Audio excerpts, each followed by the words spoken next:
YouTube, what up, though? It's your boy Midwest Mellow, back with another video. And today, I just want to give y'all an update on the NBA playoffs. So, first, I'm gonna give y'all an update on what's happening right now, or what just happened right now, and that is the Bucks went up 3-1 on Orlando. They beat them 121 to 106, uh, off of Giannis 31 points, and Chris Middleton had 21 points. Uh, Story for Orlando is Vucevic having 31 points and Terrence Ross scored 19. It's just not enough. I expected the Bucks to win that series. I secretly expected a sweep, but I never spoke on it. So for them to be up 3-1, it's kind of like it's all right. I think they'll probably win that next game to finish off the series. Uh, but just talking about the other games, I wanted to talk about the Celtics and 76ers first. The Celtics got their first sweep. Well, not their first sweep, but got the first sweep of the 2020 playoffs. They beat the 76ers 110 to 106. Jason Tatum had 28 points and 15 rebounds, so he was going in.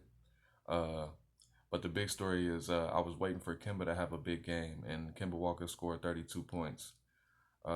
Embiid had 30, which is to be expected.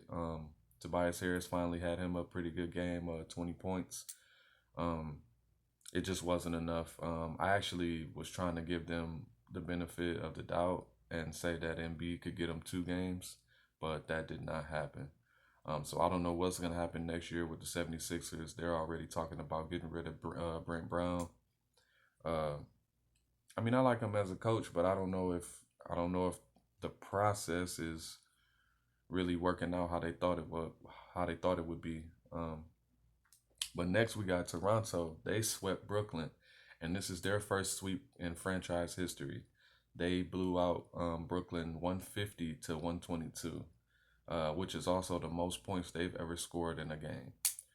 Um, so with that being said, Siakam had a 20 point game and 10 assists. Uh, Powell had 29, and Ibaka had 27 points. Lowry left the game with an ankle injury in the first quarter, I think it was.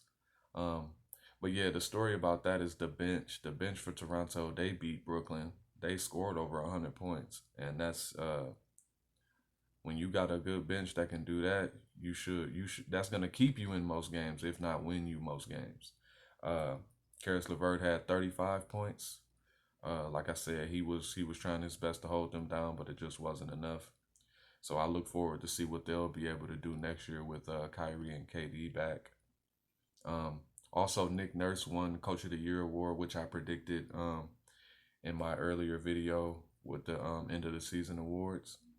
So that was I felt pretty good about that. But I think he was the favorite anyway. So a lot of people felt that Nick Nurse would win that.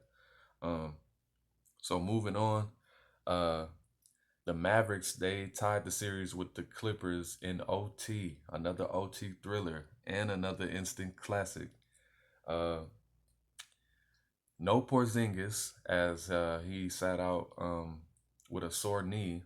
Um, but anyway, they went to OT off of Leonard's 32 points and Lou Will had 36 points, but they did not get the W.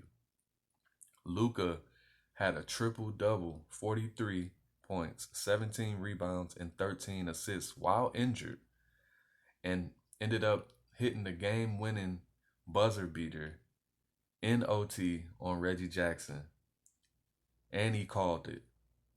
So they ended up beating the Clippers 133 to 135. Um, and just to add more to that narrative, those Michigan boys, Tim Hardaway Jr. and Trey Burke both had a 20 piece. Burke had 25 and Hardaway had 21. So that was a really good game right there. It was very competitive.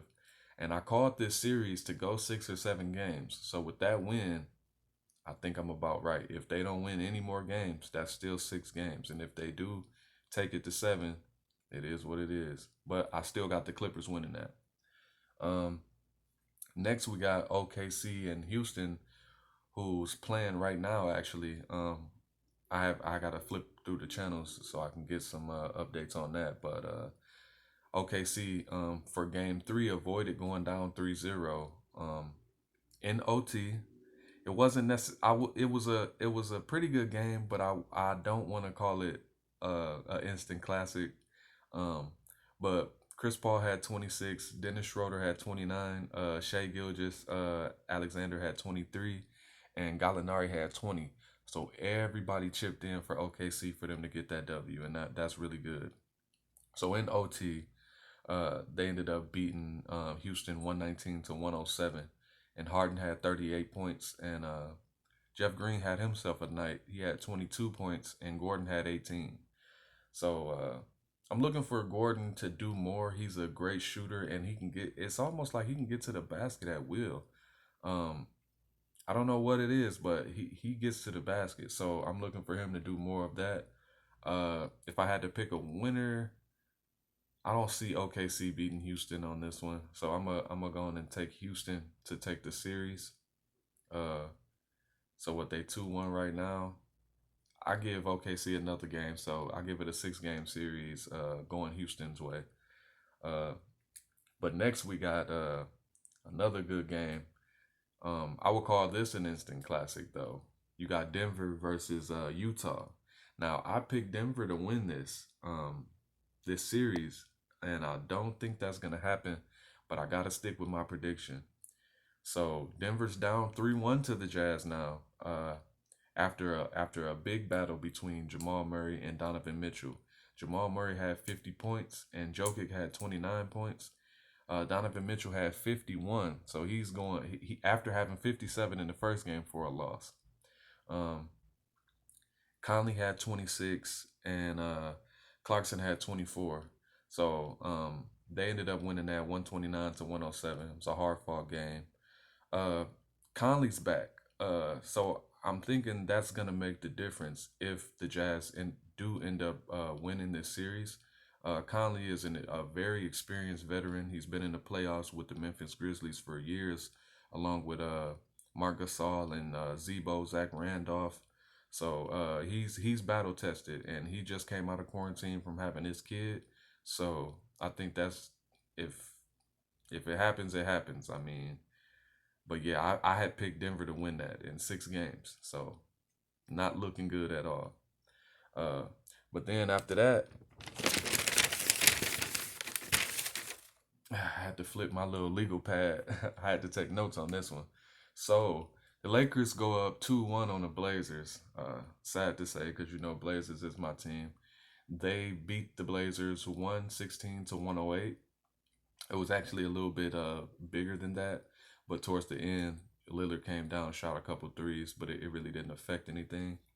Uh, Davis had 29 points, and James had LeBron James had 38 points. To my surprise, uh, the three-headed monster in Portland, Melo had 20 points. Lillard had 34 after dislocating his finger in the previous game, and McCollum had 28.